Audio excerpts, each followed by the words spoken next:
Olá, boa tarde, tudo bem? Prazer estar aqui, obrigado pelo convite. Gostei bastante de ouvir o Bob aqui. E um fato curioso, que a última vez que eu encontrei o Bob foi exatamente há 10 anos. Eu não sei se é uma boa notícia ou ruim, o tempo está voando, né?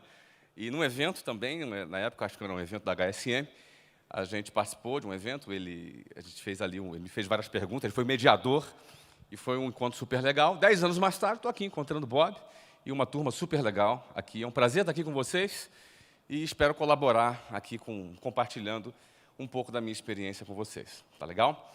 Então, vamos lá. O Bob falou muito de Brasil, né? E o Brasil, de fato, é um país cheio de contradições. Eu, particularmente, gosto de empreender no Brasil. Eu gosto, é um país que eu gosto de empreender. E muitas razões, eu posso até, ao longo aqui da apresentação, falar mais sobre isso. Mas, apesar disso, mesmo gostando de empreender no Brasil, é um país cheio de contradições. Muitas contradições. Uma delas, o Banco Mundial fez uma pesquisa em 2016 sobre os países mais competitivos para se realizar negócios. E nessa pesquisa, eles levaram em conta esses fatores, não é? Barreiras para iniciar um negócio, permissão de construção, obtenção de eletricidade, registro de propriedade, acesso de crédito, proteção a investidores, minoritários, carga tributária, comércio entre fronteiras, cumprimento de contratos, processo de falência, regulamentação do mercado de trabalho. Levando em conta todos esses fatores, eles fizeram a lista dos 10 países que eram mais favoráveis para se realizar negócios, levando em conta esses fatores. E essa foi a lista. Nova Zelândia, Singapura, Dinamarca, Hong Kong, Coreia do Sul, Noruega, Reino Unido, Estados Unidos, Suécia e Macedônia. Foram os 10 países que ficaram num ranking, levando em conta aqueles fatores a que eu me referi, que se configuraram, segundo essa pesquisa do Banco Mundial, como países mais amigáveis para se realizar negócios. E aonde terá ficado o Brasil? Não é? O Brasil ficou na 123ª posição. De um grupo de 190 países, o Brasil ficou nessa posição. Quem já empreende aqui no Brasil? Levanta a mão, por favor. Quem pretende empreender um dia no Brasil? Não é? Esse é um grupo, certamente, é um grupo considerado por muitas pessoas, um grupo de loucos, um grupo de malucos, porque o Brasil é cheio de contradições. Não é? Apesar disso, vocês existem, nós existimos. Por quê que nós existimos, né? Então, é uma coisa que a gente vai falar um pouco sobre essa contradição aqui hoje. Agora, bacana é ver para quem nós perdemos também. A gente perdeu para o Egito, para a Uganda, para o Quênia, para o México e para alguns vizinhos aqui da América Latina, da América do Sul, como a Colômbia, Peru, Chile e nossos irmãos argentinos também. Então, você percebe que na nossa posição, a gente está perdendo aí para uns times estranhos, né? Poxa, por que é assim? Por que tem que ser assim, não é? Somado a isso, você percebe que 26% das empresas quebram no seu primeiro ano. Primeiro ano de existência, 26% das empresas desaparecem do mapa, aqui segundo o Sebrae. E depois de 5 anos, 60% fecharam. Segundo aqui o IBGE, 60% das empresas quebram já no seu 5º ano. Aí começam as contradições. Quando você pinta esse cenário, é o cenário da desgraça, concorda comigo? Isso aí é uma desgraça completa. Mas, apesar disso, uma outra pesquisa que foi realizada pelo Sebrae e a Endeavor, no ano de 2016, revelou que 60% dos nossos estudantes pensam em abrir o seu negócio próprio. Aí, como a nova geração fala, aí eu bugo. Pô, como é que pode um negócio desse? Não é? Como é que pode uma coisa dessa? Por quê? Por que, apesar de estarmos naquele ranking de competição para a realização dos negócios, as empresas 26% quebram no primeiro ano, 60% quebram no 5º ano, por que nossos estudantes ainda pensam, dizem e afirmam que desejam empreender?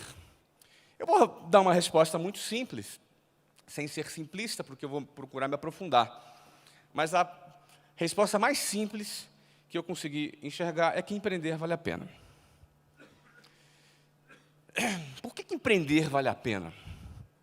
Quando você olha para todas as alternativas que existem, todas as alternativas que são oferecidas no mercado, existe aí um grupo de pessoas, loucos, fora da curva, fora da caixa, que olham para essas opções e falam: eu não quero isso para mim, eu quero mais. Eu quero mais do que isso. E o que o mercado me oferece não me satisfaz. E onde ele consegue encontrar respostas, é que ele entende que, se ele empreender, ele pode alcançar resultados mais relevantes.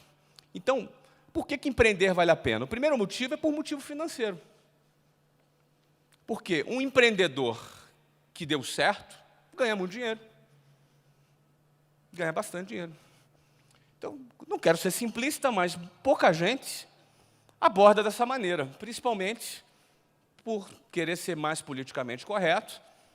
Mas a verdade é que um empreendedor que deu certo, ele ganha mais que um executivo, ele ganha mais que um funcionário público, ele ganha mais que um jogador de futebol, ele ganha bastante dinheiro. Um negócio que dá certo, pegou na veia, aquela ideia bem executada, aquele projeto que foi bem construído, aquele negócio que foi bem estruturado, que foi pensado em todos os aspectos, do ponto de vista jurídico, protegendo-se todos os riscos, levando-se em conta todas as contradições do país, da carga tributária, do sistema trabalhista, de tudo que existe aqui. Um empreendedor que conseguiu sobreviver nessa selva e ele fez o seu negócio vingar, ele vai ganhar bastante dinheiro. Porque vivemos num mercado com mais de 200 milhões de habitantes, um país com mais de 200 milhões de habitantes, ainda que tenhamos muitos problemas. Mais de 100 milhões de pessoas não têm acesso a saneamento básico, por exemplo. Quase metade da população não tem acesso a saneamento, tratamento de esgoto no Brasil. Apesar de tudo isso, o Brasil tem um grande mercado consumidor, repleto de pessoas que têm fome por consumo, por consumir produtos de qualidade, e é um país repleto de problemas, cheio de problemas. Nós temos uma política confusa, nós temos uma estrutura estatal, na maioria das vezes, incompetente, onde os serviços públicos são caóticos, a escola é caótica, o hospital é caótico, todo o sistema de aposentadoria e previdência é caótico. Num cenário de tanta incompetência, surge a oportunidade para que nós resolvamos esses problemas. Um dos meus negócios, que é o WhatsApp, que é curso de inglês, só existe porque a escola é incompetente. Se a escola fosse competente, o cara que ficou lá com o bumbum sentado na cadeira, né, no ensino fundamental inteiro, no ensino médio inteiro, todo o processo da universidade, o cara lá está com as nádegas na cadeira por 15 anos, e ele estudando o verbo to be todo o santo ano, e apenas 5% da população brasileira fala inglês. Ou seja, a WhatsApp só existe porque a escola é incompetente. O sistema de ensino é incompetente. Então, no meio de todo o caos, aparecem todas as sortes de possibilidades para você empreender. Nós temos um problema de habitação, oportunidade para as construtoras, nós temos um problema de saúde, oportunidade para várias empresas nesse setor. Ou seja, quem consegue estruturar projetos e investir em projetos, trabalhar e realizar projetos no Brasil, vai ganhar muito dinheiro. E de forma honesta. Acreditem, de forma honesta. Porque empresário não é aquele que pega o dinheiro do BNDES e que aparece lá na Lava Jato. Esses caras são os parasitas. Empresário é você, que acorda de manhã cedinho, trabalha 12, 13, 14 horas por dia e que paga juro alto quando você precisa pegar dinheiro do banco. Você é empresário. Aqueles caras lá não são, não. Então, quem trabalha honestamente e desenvolve o seu trabalho com competência, vai ganhar bastante dinheiro. Ou seja, vale a pena. 2, por que vale a pena empreender? Porque quem constrói o seu próprio negócio tem um sentimento de realização muito bom. Você pode olhar e falar: caramba, eu construí o meu negócio, a ideia que eu tive. Você vai contar a sua história com bastante orgulho. Porque você sabe de tudo que você precisou vencer, de todas as adversidades que você precisou vencer, das pessoas que deram risada na sua cara, que chamaram você de sonhador, que chamaram você de maluco. Quando você chega lá, você tem um sentimento de realização impagável. É impagável o sentimento de realização. Quem empreende com sucesso, não estou dizendo que todo mundo que empreende vai ter sucesso. Antes eu falei que 60% já fechou no 5º ano. Mas quem empreende com sucesso, ele tem uma remuneração emocional muito alta, que se chama realização. A pessoa se sente realizado. Você olha, puxa, construir esse negócio aqui. E por que mais que vale a pena? Porque quando você empreende com sucesso, você conquista uma liberdade que em outros setores você não tem. Você conquista uma liberdade. Eu morei em 6 países. Eu posso morar no país que eu quiser. Eu hoje toco à distância uma empresa que tem quase 10 mil funcionários, que é o WhatsApp. Não tenho que bater ponto de manhã, não tenho que bater ponto à tarde. Viajo quando eu quiser, quantas vezes eu quiser, para o lugar que eu quiser, porque eu conquistei ser dono do meu tempo. Isso é liberdade. Qual é o preço da sua liberdade? Não tem preço. Liberdade não tem preço. Então, quem empreende com sucesso, ele conquista uma liberdade. Liberdade financeira, que já foi citada lá em cima, mas também uma liberdade de tempo. Não é que você vai ser vagabundo, porque quem empreende com sucesso geralmente é um cara que trabalha muito. Mas até para trabalhar muito, até para trabalhar 15 horas por dia, até para trabalhar num fim de semana, ele faz isso porque ele tem liberdade. Ele faz porque ele quer. É diferente. Você fazer porque você quer, ou porque se você não fizer, você é demitido. Se você não fizer, você não vai ganhar mais aquele teu salário, porque alguém determinou. Ou seja, quem empreende com sucesso tem liberdade. Essa é a razão pelo qual eu consigo imaginar que essa contradição, aparente contradição, faça sentido. Porque empreender vale a pena por essas razões aqui que eu mencionei.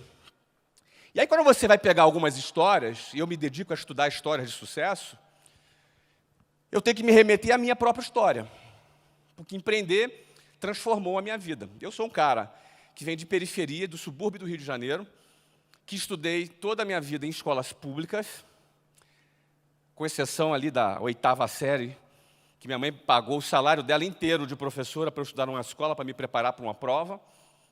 Eu entrei para a Marinha, quase fui oficial da Marinha, não me adaptei com o esquema da Marinha, saí, mas o empreendedorismo transformou a minha vida. Eu ia trabalhar no centro do Rio de Janeiro, de ônibus ou de trem.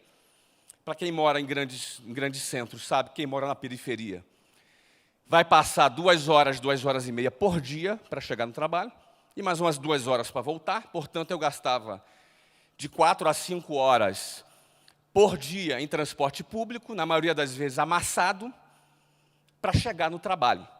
No meu primeiro trabalho, minha função era vender. Eu arrumei um emprego numa escola de inglês provisório, antes de começar a minha faculdade. Aquele trabalho, apesar de ser o meu primeiro, entre aspas, emprego, não era lá bem um emprego, porque não tinha salário, não tinha ajuda de custo, não tinha vale-transporte, não tinha nem carteira assinada. Portanto, se eu vendesse, eu ganhava, se eu não vendesse, eu não ganhava. Logo, eu estava empreendendo sem saber. E o minha primeira investidor foram as moedinhas que minha avó juntava. E era com essas moedinhas que eu pagava a passagem do transporte público. Eu não sabia que aquilo era empreender, ou se era emprego, se aquilo era bom, era ruim. Na realidade, era um emprego considerado péssimo. Mas esse emprego considerado péssimo foi a minha primeira escola de empreendedorismo, que eu aprendi a vender. Nenhum negócio sobrevive sem vender. Vender é a última coisa que muitas pessoas querem fazer na vida. Geralmente uma mãe, quando vai pedir emprego para o filho, fala assim, qualquer coisa, pode ser até vendedor. Vender é detestável por muitas pessoas. Mas nenhum negócio sobrevive sem vendas. E minha primeira escola foi uma escola de vendas. Eu tinha que vender curso de inglês. Eu não sabia falar inglês, mas isso era um detalhe. Eu não era professor de inglês. Eu era só um vendedor. Não é verdade? Assim como num clube de futebol, o dirigente não precisa ser ter sido um jogador de futebol. Ou você pode abrir uma construtora sem nunca ter sido um pedreiro ou um engenheiro. Naquele momento, era a minha primeira oportunidade profissional. Isso me levou, 4 anos mais tarde, a abrir a WhatsApp. Isso me levou a 4 anos mais tarde, depois de toda a minha experiência. Eu tinha 23 anos quando abri a WhatsApp, ou seja, eu comecei com 19, mas muito cedo eu me desenvolvi muito na área de vendas. Eu fui gerente de vendas, fui diretor de vendas. Implantei uma filial dessa empresa que eu trabalhava na Venezuela. Naquela época o Chávez estava preso. Não é? Venezuela era um país fantástico, era um país excepcional. E eu morei lá por uns 8 meses, implantando, voltei para o Brasil. Tudo isso muito cedo. Me casei com 20 anos. Minha esposa tinha 17, minha vida foi tudo muito cedo, sabe? Eu quis começar as coisas muito cedo. E aos 23 anos, eu decidi sair dessa empresa e iniciar o meu próprio negócio. Eu não precisei abrir mão de um salário para poder começar. Embora eu ganhasse cerca de $7.000 por mês naquela época, era tudo comissão. Não é verdade? Muita gente fala de sorte, eu falo, poxa, uma das sortes que eu nunca tive um bom emprego que eu precisei largar para abrir um negócio. Eu não tive esse desafio. Tudo que eu ganhava era produzido por mim. Tudo que eu ganhava era daquilo que eu vendia. Portanto, eu não me sentia abrindo mão de $7.000 por mês para abrir. É muito falado que eu abri o WhatsApp do meu cheque especial. É verdade. Eu realmente, por ser diretor, tinha acesso um cheque especial até alto para a época, $10.000 para mim, R$10.000 para mim e R$10.000 para a Luciana, minha esposa. E foi com esse dinheiro, mais uns trocadinhos que a gente tinha juntado, apesar, a gente era muito jovem, né, pagava prestação de tudo, ser recém-casado, a prestação do carro, prestação da geladeira, da Casa Bahia, prestação de tudo, aluguel. Enfim, não venho de uma família que me deu muito suporte financeiro, eles não tinham condições, fizeram tudo que eles podiam fazer, que estava ao alcance deles. Meu melhor presente de casamento foi uma TV de 14 polegadas usada, não é? Então, naquele momento, a gente precisou usar esse dinheiro, R$20.000 do cheque especial. Seria como R$100.000 hoje, talvez atualizando, ao longo do tempo, não é? Mas com juros amigáveis, de 12% ao mês. O Unibanco, que nem existe mais hoje, Unibanco Itaú, um juros amigável de 12% ao mês. Nada recomendável do ponto de vista técnico, porém, era o recurso que eu tinha. Era a única alternativa que eu tinha. Principalmente que um amigo que ia vender um Voyage 86, que ia ser meu sócio, uma semana antes desistiu do negócio, porque ficou com medo de perder o carro dele. Então, ele deixou de ser meu sócio por causa disso. Não me perguntem sobre esse meu amigo, por favor. Mas a gente foi para cima com esse recurso. Parece loucura, mas é menos do que parece. O que eu precisava fazer para dar certo era fazer o que eu já fazia há 4 anos. Eu precisava vender. Eu precisava fazer matrícula. Eu precisava colocar alunos novos para a escola, porque com essas matrículas, com esses alunos, me geraria, no mês seguinte, fluxo de caixa suficiente para eu pagar aluguel, pagar os salários, pagar as contas e sobreviver ainda. E essa era a parte mais fácil, porque o que eu precisava fazer era cerca de 100 matrículas por mês, e eu já realizava com a equipe que eu coordenava cerca de 600 matrículas por mês já no meu trabalho. Ou seja, em termos de performance de venda, era algo bem abaixo do que eu já estava acostumado. Eu precisava fazer 100 matrículas no mês. Nós fizemos, nunca fizemos menos que 100 matrículas no mês no primeiro ano, fizemos 1.000 e poucas matrículas na primeira escola que a gente abriu. Depois a gente abriu a segunda escola em São Paulo, no cheque especial também. A escola de São Paulo bombou, não é? Gerou caixa pra caramba. Isso financiou as nossas primeiras 24 escolas. Em 3 anos eu abri 24 escolas próprias. A partir do ano 2000, eu comecei a fazer franquias. Tive que aprender sobre isso. Fizemos franquias. E até 2013, 18 anos mais tarde, a companhia foi vendida por quase R$1 bilhão para um grande grupo brasileiro com 396 escolas, quase 400 escolas. Não é? Ou seja, o empreendedorismo, ele transformou a minha vida. Ele me abriu a mente, me abriu portas, me abriu possibilidades para muitas coisas. Então, sabendo da capacidade que o empreendedorismo tem de transformar a vida de uma pessoa, eu sempre fui muito ligado no impacto social que tem o empreendedorismo. Isso sob diversos aspectos. Eu estou falando aqui da minha vida, um moleque lá da periferia, de escola pública, que andava dentro de um ônibus lotado, que se você passa com o teu carro do lado, tu olha e tu pensa assim, que perspectiva tem essa massa que está aqui do lado? E eu estava lá dentro. Assim como eu tenho certeza que dentro dos ônibus, dos transportes públicos de todo o Brasil, tem muita gente de valor, mas que está ali preso dentro dessa linha de montagem que é a nossa sociedade. Esse impacto social que o empreendedorismo causa, ele se reflete na geração de empregos. O que eu quero dizer com isso? 70% dos empregos formais no Brasil hoje é gerado por pequenos e microempresários. O maior empreendedor do Brasil não são as multinacionais e tampouco são as empresas estatais. O maior empregador do Brasil são as pequenas e microempresas. Por isso, o empreendedorismo tem impacto social. Por isso, eu me identifico muito com incentivar o empreendedorismo. Parte do meu tempo, eu me dedico voluntariamente ao projeto Geração de Valor, que é um projeto que já existe há 6 anos, tem cerca de 5 milhões de seguidores em redes sociais, tem um alcance de mais de 22 milhões de alcance semanal, mais de 4 mil horas produzidas de conteúdo, isso aqui precisa dar uma atualizada, talvez esteja chegando a 5 mil já. 2 best-sellers, já são 3, não é? Já lançamos 3 livros, foram best-sellers, o primeiro, inclusive, o livro mais vendido do Brasil, e 10 escolas públicas reformadas, porque 100% de nossos direitos autorais e de cachês de palestras que eu realizo são doados para a realização de projetos sociais. E a gente reconstrói escola. É, mais uma vez, fazendo o que o governo incompetente não foi capaz de fazer. É fazendo o que era obrigação dessas pessoas e eles não fazem. Por quê? Empreender tem impacto social. Empreender, sim, tem impacto social, e eu busco atuar incentivando as pessoas a empreender. Por que que eu escolhi atuar no incentivo? Porque o sistema de ensino formal treina as pessoas para serem empregadas. Nada contra alguém ser empregado de uma empresa, até porque nossas empresas precisam de empregados. No entanto, quando você pega uma criança desde o ensino fundamental até a universidade e a treina e a catequiza para ser empregado de uma fábrica ou de uma empresa, você está tirando dessa pessoa que a mente dela pense em outras alternativas, pense em outras possibilidades. Você está treinando alguém para entrar numa linha de montagem para você ser despejado no mercado, e num mercado que hoje tem 14 milhões de desempregados. Então, por isso eu trabalho muito no foco no incentivo.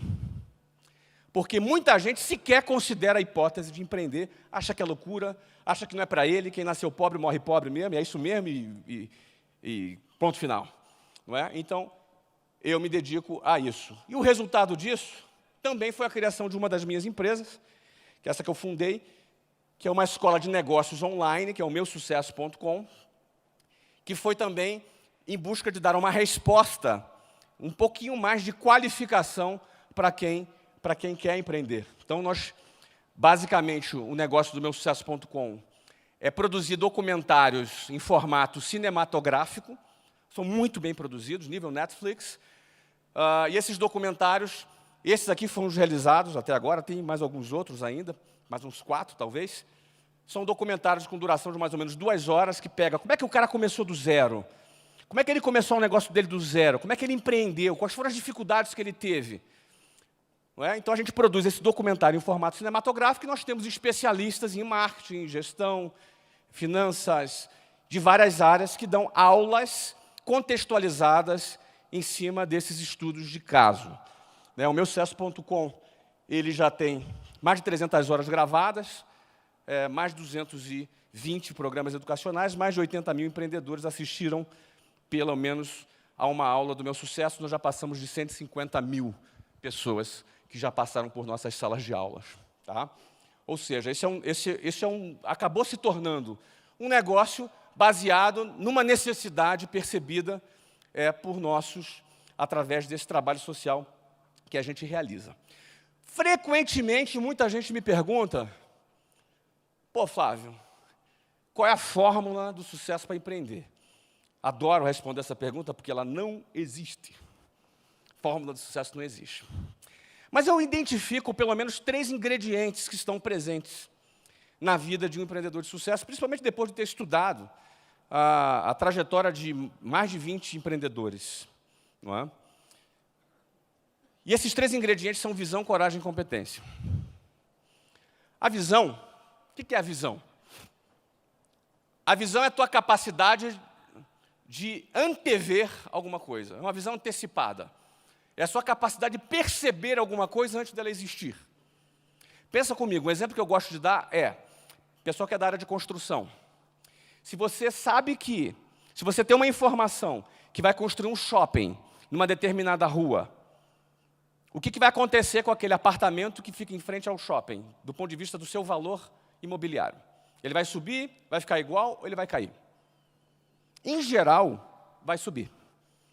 Se vai construir uma estação de metrô na porta daquele apartamento, o que vai acontecer com aqueles apartamentos? Em geral, vai subir. Isso se chama informação privilegiada, é até crime isso. Mas o empreendedor, ele consegue antever algumas coisas pela sua sensibilidade, pela sua visão, pela sua capacidade analítica, porque o empreendedor ele é um observador e o empreendedor ele é um questionador. Por observar e por questionar, ele vai identificar oportunidades. O cara está com a mente sempre ligada, observando e questionando. Ele não engole qualquer coisa só porque disseram para ele ou porque todo mundo faz. Ele é um cara questionador. E no meio desses questionamentos, ele vai identificar alguma oportunidade. Ou seja, ele vai ter uma visão. Todo negócio existido hoje, que existe hoje, todo negócio de sucesso que está operando hoje, que está bombando, começou com uma visão. Um dia, alguém teve uma visão. Pô, mas e se? E se eu fizer isso? Mas por que tem que ser assim? Mas se for de outro jeito? Tudo isso constrói uma visão. E existem visões e visões. Aquela visão que é qualquer visão, que você tem em qualquer momento, mas agora tem visão que você dorme com ela e acorda com ela. É aquela que tu fala, cara, isso vai arrebentar. E ela não acontece toda hora. Ela às vezes acontece. E você percebe que você está tendo essa visão no timing positivo. Quantas vezes você viu um negócio de sucesso e alguém falando assim, eu pensei a mesma coisa. É ou não é? Direto. Perdeu o timing. E você percebe essa visão. Agora, se você tem essa visão, você dorme e acorda com ela, acha que é o bicho a tua visão. Mas para você executar essa visão, você vai ter que sair do seu trabalho, vai ter que meter a mão no bolso, vai ter que pegar um empréstimo, ou vai ter que botar a tua cara a tapa, aí muita gente amarela. Muita gente corre da raia. Porque para empreender é preciso coragem. Porque nós vivemos num país cheio de contradições. Não seja repetitivo. Não fale o óbvio. O Brasil, isso é óbvio. Grande coisa você está falando. Claro que o Brasil é tudo isso aí. Mas, para empreender com sucesso no Brasil, é preciso ter coragem. Porque sem coragem, teu projeto vai parar na gaveta. E não é uma coragem desvairada.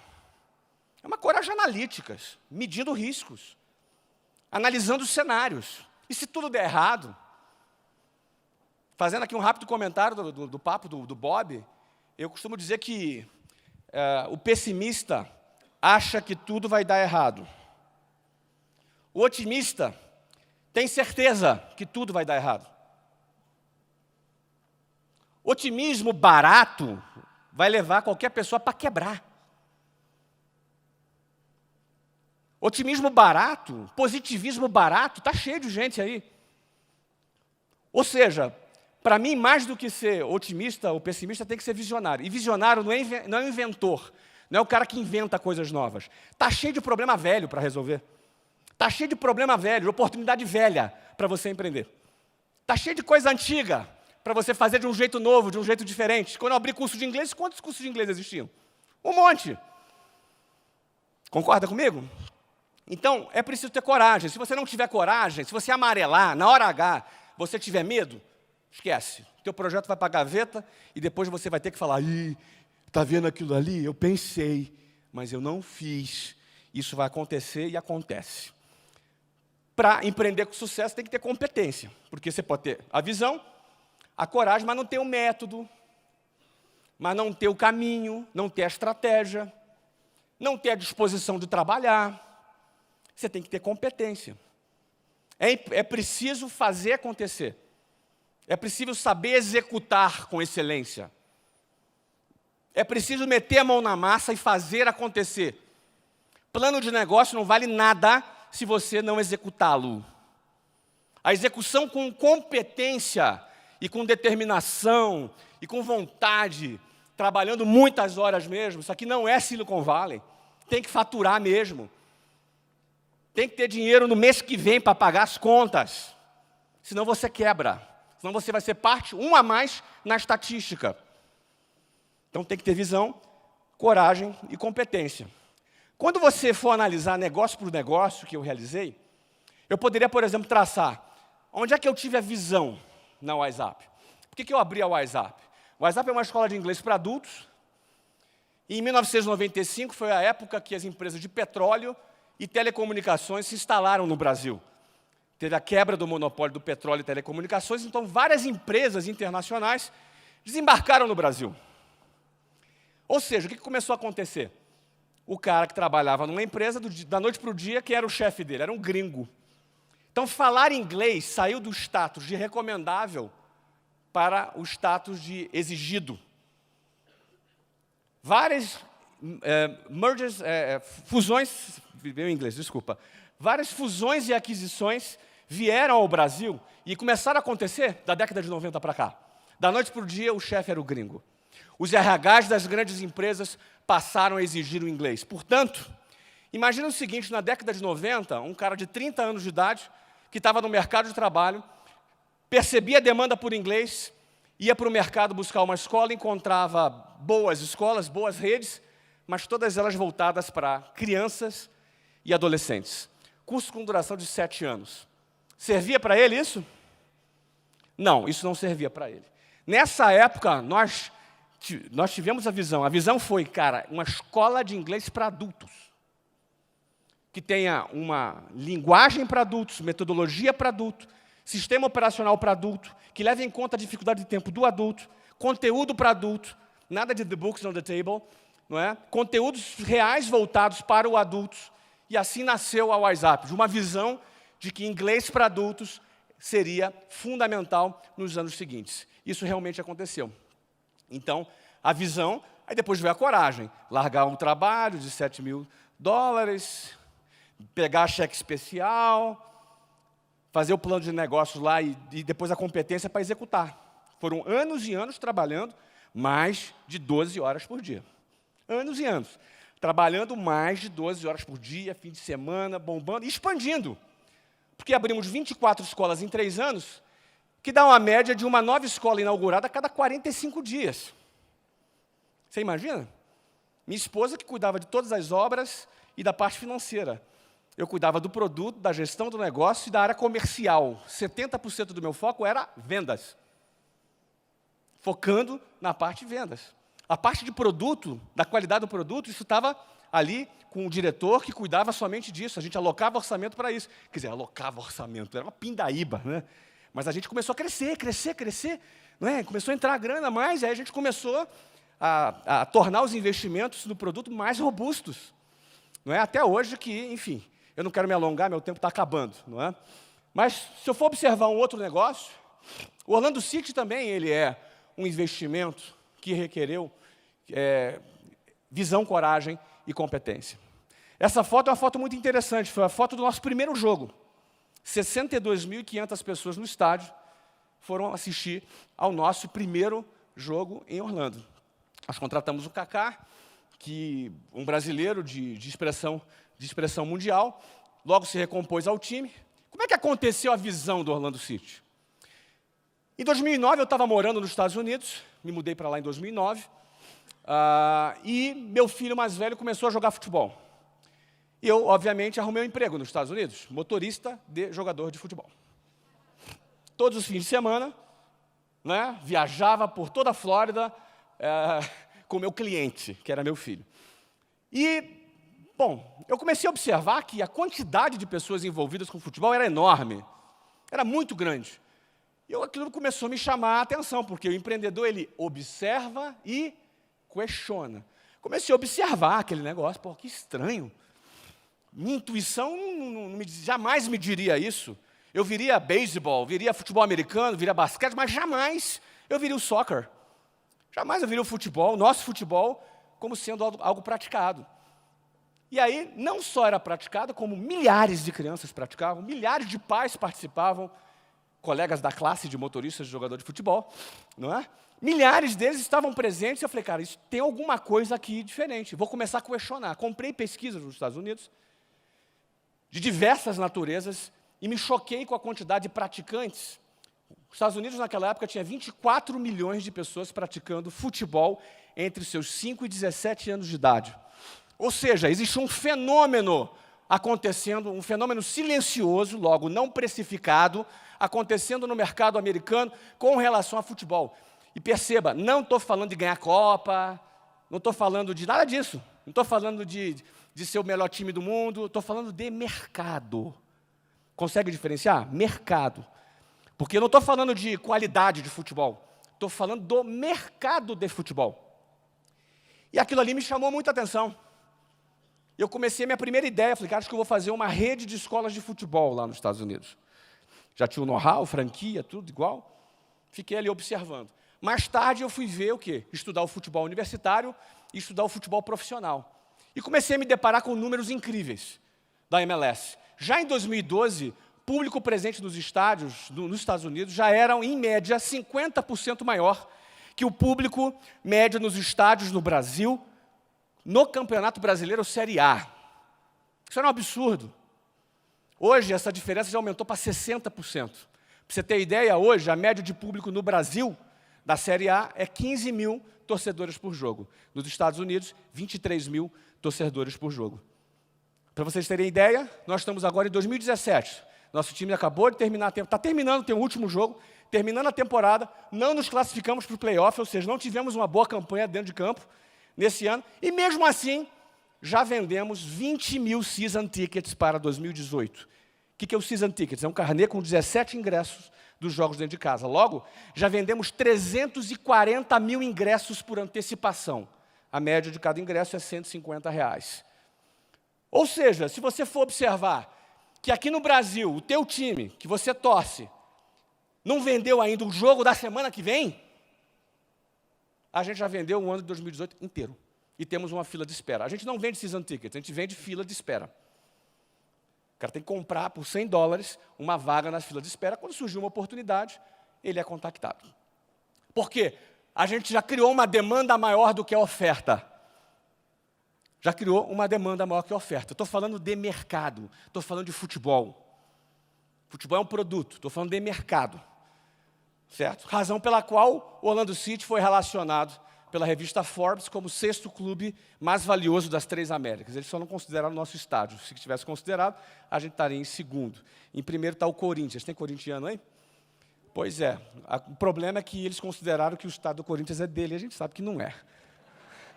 Mas tudo bem. E aí o que acontece? Deixa eu voltar aqui para finalizar. Orlando City foi um investimento de $120 milhões, avaliado recentemente num deal da nossa empresa, avaliado agora em $500 milhões em apenas 3 anos de existência. Nós projetamos que em 10 anos o Orlando City tenha valor de $1 bilhão. Essa é a nossa previsão. É claro, ele pode ser que ele ganhe algum torneio, pode ser que ele não ganhe. Eu não estou falando do futebol, eu estou falando do business. Ok?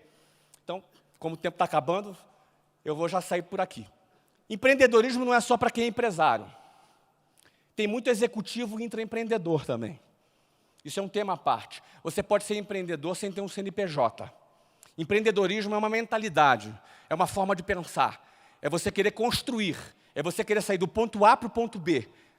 Isso é ser empreendedor. E muitos intraempreendedores criam soluções fantásticas dentro de várias empresas, Brasil afora. Tá? Esse é o nosso estádio. Nós inauguramos nosso estádio agora em março, porque isso aqui é um novo empreendimento. Eu poderia falar sobre visão, coragem e competência, sobre esse novo empreendimento. É uma nova empresa, mas o tempo já está acabando. Mas houve também um racional de visão, de coragem e competência para a gente construir o nosso estádio. Nós não tínhamos, não foi a Odebrecht que construiu, tampouco o BNDES que financiou, não é? Nós fizemos com dinheiro 100% privado, sem nenhum dinheiro público, e a obra terminou dentro do orçamento e no prazo. Isso acontece, tá, gente? Isso existe, tá? Em 1 ano e meio nós construímos o nosso estádio, a Amway Arena está ali, é da NBA, ali mais à frente, a gente é vizinho da arena da NBA, fica no centro de Orlando, uma localização fantástica, e a gente opera sold out, opera 100% vendido no ano. Vamos começar a fazer shows agora, no ano que vem. Ok? Por que a WhatsApp aparece de novo? Porque eu comprei ela de volta. Em dezembro de 2015, eu comprei a WhatsApp de volta. E aí teve todo um racional de visão, coragem e competência. É fato que eu comprei por 1/4 do preço, se eu dolarizar os valores, né? Porque eu opero internacionalmente, então o valor em dólar que eu vendi, comparado com o valor em dólar que eu comprei, é uma relação de 1/4. Não é? E a WhatsApp está bombando. Abrimos 31 escolas esse ano, temos 62 contratos assinados para inaugurar no ano que vem.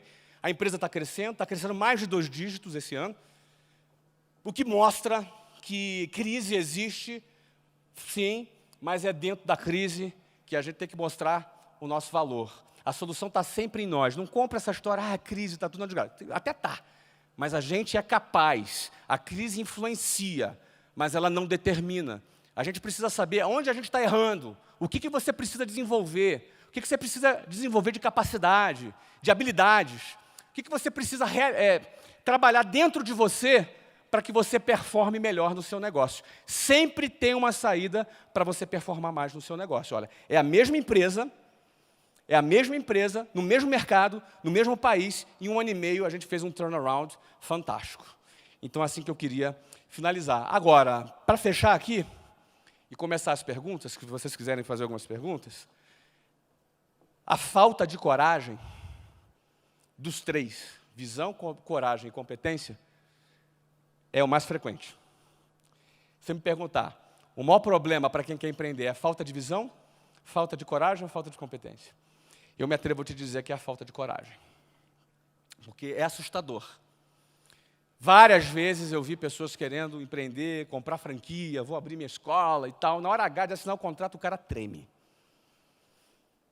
E o exemplo que eu costumo dar é o exemplo do bungee jumping. Eu já saltei de bungee jumping. Alguém já saltou aqui de bungee jumping?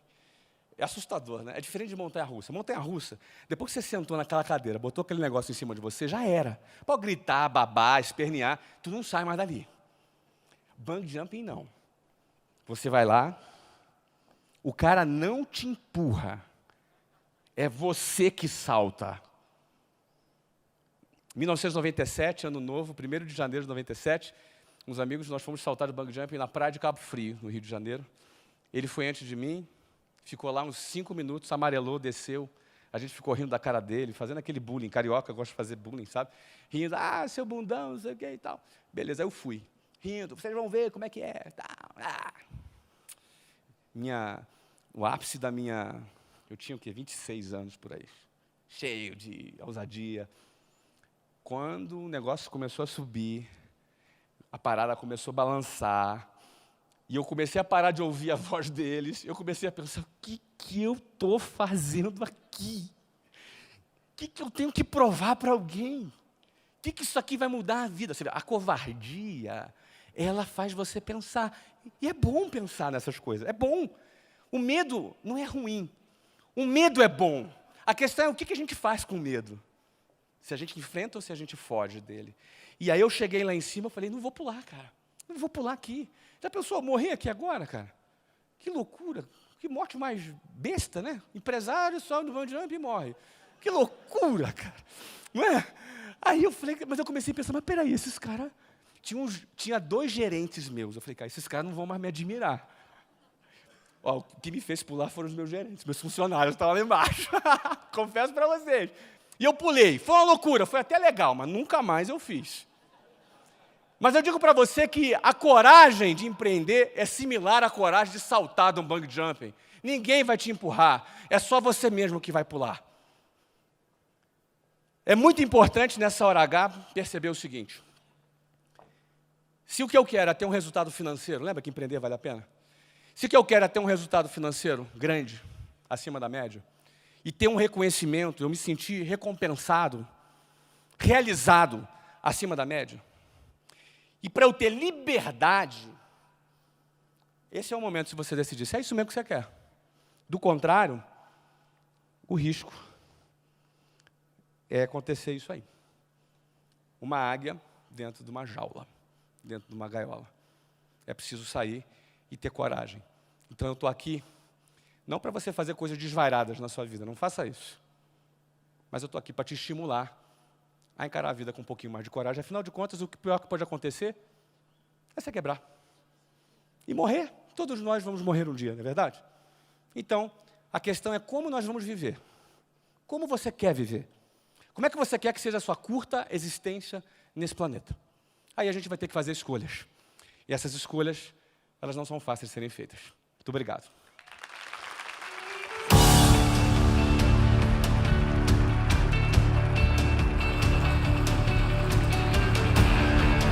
Obrigado, Zé.